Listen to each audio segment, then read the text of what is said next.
যদি একটু সামনের দিকে এগোনোর চেষ্টা করি, যে বিভিন্ন শিক্ষার্থী এবং বহিরাগত তাদের মধ্যে কিন্তু এখনও পর্যন্ত ধাওয়া পাল্টা ধাওয়ার ঘটনা ঘটছে। এবং আমরা যেটি জানতে পেরেছি সেটি হচ্ছে গতকালই কুয়েটের বিএনপি শাখার অর্থাৎ ছাত্রদলের একটি কমিটি গঠন হয়েছিল। সেই কমিটি হওয়ার পরে সাধারণ শিক্ষার্থীরা আজকে দুপুরবেলা তারা ক্যাম্পাসের অভ্যন্তরে একটি মিছিল বের করে যে কুয়েটে এটি রাজনীতি মুক্ত ক্যাম্পাস হবে এবং এখানে কেউ রাজনীতি করতে পারবে না, রাজনীতি যদি করতে হয় তাহলে কুয়েট গেটের বাইরে যেয়ে করতে হবে। এমন পরিস্থিতিতে তখন যারা ছাত্রদল বা বিএনপির অনুসারী আসে, আমরা যেটা জানতে পেরেছি তারা শিক্ষার্থীদের যে পকেট গেটটা রয়েছে কুয়েটে, সেই পকেট গেট দিয়ে তাদের ধাওয়া দেয় এবং যেহেতু ধাওয়া দিয়ে ভিতরের দিকে নিয়ে যায়, তার পরপরই ভিতরে হল থেকে শিক্ষার্থীরা বের হয়ে আসে এবং শিক্ষার্থীরা যখন আরও বেশি একত্রিত হয়ে একই সময়ে যারা বিএনপি ছাত্রদল অনুসারী তারাও বিভিন্ন জায়গা থেকে এই কুয়েটের কাছাকাছি আসতে থাকে। সে কারণে দুটো গ্রুপই ভারী হয়ে যায়, তাদের ভিতরে ধাওয়া পাল্টা দেওয়ার ঘটনা ঘটে, ইটপাটকেল লাঠিসুটা নিয়ে যে যার মতো আক্রমণ করে এবং আমরা জানতে পেরেছি কয়েকজন এতে আহত হয়েছে, বিভিন্ন জনকে হাসপাতালে প্রেরণ করা হয়েছে। দেখতে পাচ্ছেন এখানে সেনাবাহিনী, নৌবাহিনী, পুলিশ তারা পরিস্থিতি নিয়ন্ত্রণে আনার চেষ্টা করছে। তবে ভিতরের দিকটা কি পরিস্থিতি সেটি কিন্তু আমরা এখনও এইখান থেকে ভালো করে বুঝতে পারছি না, কারণ প্রধান যে ফটকটি সেটি বন্ধ করে দেওয়া হয়েছে, যেটি আমাদেরকে বলা হয়েছে শিক্ষার্থী যারা রয়েছে প্রধান ফটকের মধ্যে অবস্থান করবে, তারা বাইরে আসবে না। সে কারণে বাইরে যদি বহিরাগতরা আক্রমণ করতে চায় সেটি আসলে এখান থেকে প্রশাসন যারা রয়েছে তারা নিয়ন্ত্রণ করবে বা নিয়ন্ত্রণে নেওয়ার চেষ্টা করছে।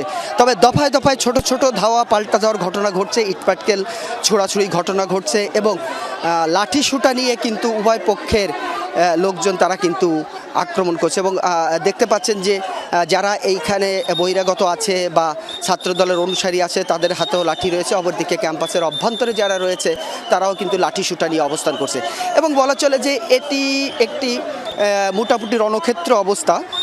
কারণ দীর্ঘদিন পর কুয়েটের এমন পরিস্থিতি, এই পরিস্থিতিটা স্থানীয় যারা রয়েছে বা প্রশাসন যারা রয়েছে তারা এটা দেখেনি। আমরা যদি একজন শিক্ষার্থীর সাথে কথা বলছি, এখানে আসলে কি ঘটনা ঘটেছিল বলেন তো?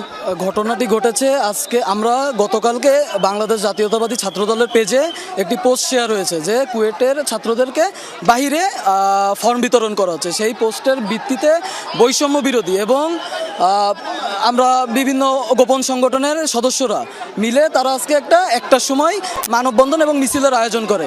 তারা সুন্দর মতন মিছিল করতেছিল, আমরা আমাদের 30-40 জন আমরা ভাই ব্রাদার সবাই মিলে আমরা পাশ দিয়ে হেঁটে যাচ্ছিলাম। এর মধ্যে ওই মিছিলের সামনে থেকে পিছনে এসে আমাদেরকে জেরার মুখে ফেলে আমাদেরকে ধরে টেনে ইসরা আমাদের অনেককে আহত করছে।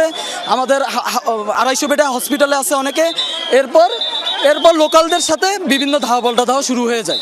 এই বৈষম্য অর্থাৎ দুই গ্রুপই অবস্থান নেয় লাঠিসুটা নিয়ে এবং তারা একে অপরের প্রতি ধাওয়া পাল্টা দেওয়ার ঘটনা ঘটে শুরু করেছে। লাঠিসুটা কারোর হাতে ছিল না, তারা এসে শুরু করছে। সবাই আহত, এখানে সবাইকে মারপিট করা হয়েছে, ধাক্কাধাক্কি করা হয়েছে এবং ক্যাম্পাস থেকে বের করে দেওয়ার জন্য তারা ধাক্কাধাক্কি করছে।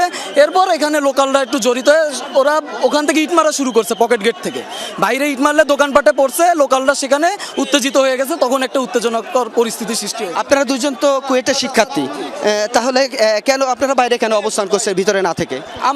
আমাদেরকেই তো ধাওয়াটা দিয়েছে কুয়েটের বৈষম্য বিরোধী ছাত্ররা। আমরা হচ্ছে ছাত্র দলের সমর্থক। আমরা হচ্ছে একটা ছোট্ট একটা র্যালি নিয়ে যাচ্ছিলাম এবং এটা শান্তিপূর্ণ ছিল, কিন্তু বৈষম্য বিরোধী ছাত্র আন্দোলনের সমর্থকরা আমাদের উপরে আক্রমণ করে এবং এর পরবর্তীতে 25 থেকে 30 মিনিট একটি ধাওয়া পাল্টা ধাওয়া চলতে থাকে আমাদের শিক্ষার্থীদের মধ্যে। এবং এরপরে এখানে যারা লোকাল রয়েছে, লোকাল ছাত্রলীগ ছাত্রদল রয়েছে, তারা এটির মধ্যে অন্তর্ভুক্ত হয় এবং এভাবে জিনিসটি ছড়িয়ে পড়ে।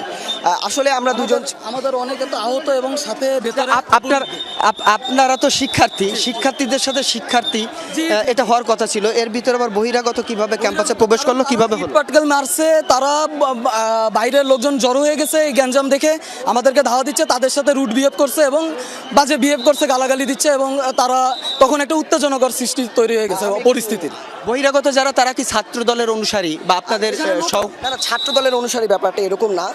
বৈষম্য বিরোধী ছাত্র আন্দোলনের সমর্থকরা আমাদের উপরে যখন আক্রমণ চালায়, আমরা তখন ক্যাম্পাস থেকে বের হয়ে যাচ্ছিলাম, কিন্তু তারা আমাদের উপর ইট নিক্ষেপ করতে থাকে এবং এই ইট কিছু যারা লোকাল দোকানপাট রয়েছে সেই দোকানপাটের উপরে যেয়ে পড়ে এবং লোকালরা এই কারণে ক্ষিপ্ত হয় এবং এক পর্যায়ে লোকালরা আমাদের কুয়েটের যে সাধারণ শিক্ষার্থীরা রয়েছে তারা বৈষম্য বিরোধী ছাত্র আন্দোলনের সমর্থক করেন, তাদের উপরে এক পর্যায়ে তারা ক্ষিপ্ত হয় এবং আন্দোলন বলেন আর এই যে মবটি যেভাবে একটু ছড়িয়ে পড়ে আর কিভাবে, কিন্তু আসলে শুরুটা এভাবে হওয়ার কথা ছিল না। আমরা যারা ছাত্র দলের সমর্থক রয়েছি তারা আমরা খুবই শান্তিপূর্ণ একটি সমাবেশ নিয়ে যাচ্ছিলাম, আমাদের কোনো ব্যানার ছিল না, আমরা 30 থেকে 35 জন ছেলে খুবই শান্তিপূর্ণভাবে আমরা হেঁটে যাচ্ছিলাম, কিন্তু বৈষম্য বিরোধী ছাত্র আন্দোলনের একজন সমর্থক এসে আমাদেরকে পিছন থেকে এসে আমাদেরকে ধাওয়া পাল্টা ধাওয়া করতে থাকে এবং জিনিসটি এভাবে ছড়িয়ে পড়ে। ধন্যবাদ আপনাকে। তবে সোহার আমরা যেটা শুনতে পেরেছি সেটি হচ্ছে শিক্ষার্থীরা তারা